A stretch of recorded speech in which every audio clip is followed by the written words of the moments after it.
The vandal-proof ZOM 75W-VP aviation obstruction lights are a reliable solution for operation on the unguarded territories and objects, as well as in case of supposed ice and other objects falling on each level of light obstruction.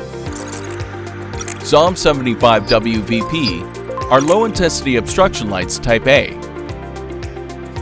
However, depending on the installation of the light source and the intensity of the emitted light, the product can be mounted on different objects and at different heights. The obstruction lights have thick-walled casings to provide high mechanical strength.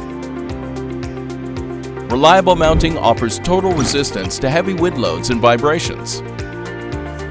The emitted heat enables natural defrosting.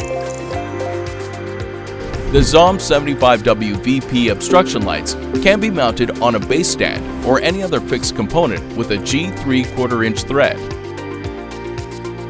A dual fixture can be easily installed if two obstruction lights are needed to be used at the same time.